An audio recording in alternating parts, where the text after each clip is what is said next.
দিছে। ওনার নামে একটা রিপোর্ট ছাপা হয়েছিল যেখানে লেখা আছে যে চোখ বিক্রি হবে, এবং এই রিপোর্ট ছাপা হওয়ার পর সারা দেশে একটা তুলপাড় সৃষ্টি হয় এবং তৎকালীন প্রধানমন্ত্রী খালেদা জিয়া তখন এই রিপোর্ট দেখে তার কার্যালয়ে ওনাকে ডেকে নিয়ে এসেছিলেন। যে চোখ বিক্রি হবে মানবজমিন পত্রিকায় দীর্ঘদিন আগে আপনার একটা রিপোর্ট ছাপা হয়েছিল, এবং এই রিপোর্টের পরিপ্রেক্ষিতে খালেদা জিয়া আপনাকে ডেকে নিয়ে কি বলেছিলেন এবং কি উপহার দিয়েছিলেন আমাকে একটু বলবেন।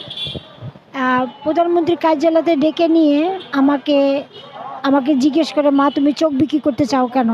তখন আমি বললাম যে আমার স্বামী আমাকে ফেলাতেও চলে গেছে, আমার বাবা মা নেই, ভাই বোন থেকেও নেই, তা আমি কি করব? বাচ্চার জন্য কেউ বাসা বাড়ি কাজও নেয় না এবং কি কারো কাছে হাতও পাততে পারি না।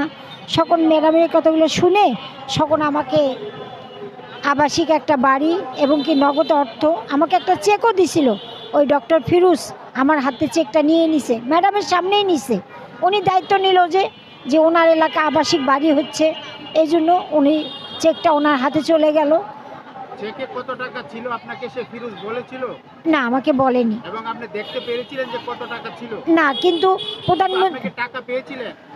হ্যাঁ, ওখানে যে টাকা উল্লেখ ছিল, ওই যে আমি যখন ম্যাডামের সাথে কথা বলার পরে যখন আমি পার্সোনাল রুমে যাই, যা খাওয়া দাওয়া করি, তখন আমাকে ওখানকার স্টাফরা বলছে যে মা ভালো একটা অ্যামাউন্ট দিছে, তুমি করে খেতে পারবা, তোমার কোনো অসুবিধা হবে না, আল্লাহ তোমাকে আর ঠেকে রাখবে না।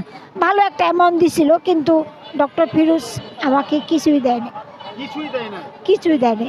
আরও বড় পুরো টাকাটা মেরে দিছে এবং কি আমাকে 2 মাসে কথা বলে 2টা বছর রাজশাহী সেফ হোমে আটকায় রাখছে। আর আমাকে যে ম্যাডামের চেক দিচ্ছে, আমাকে যে বাড়ি অবদান দিচ্ছে, সেটাও তো শকুনকা 2005 সালে 8টার খবরে দেখাইছে। তো তারেক জিয়া স্যার খোঁজ নেক টিভি সেন্টারে 8টার খবরে দেখাইছে যে শেফালি বেগমকে বাড়ি দেওয়া হচ্ছে, নগদ কিছু অর্থ, এটা পুরা সবাই জানি, দেশবাসী সবাই জানি। পুরা মেরে দিছে, পুরা টাকাটাই মেরে দিছে। আমি যেটুকু খবর জানি যে সে আমেরিকায় আছে। এখন যেহেতু তারেক রহমান স্যার আমাদের স্যার সরকার, সেই বাড়িটাতে অন্য লোক আছে,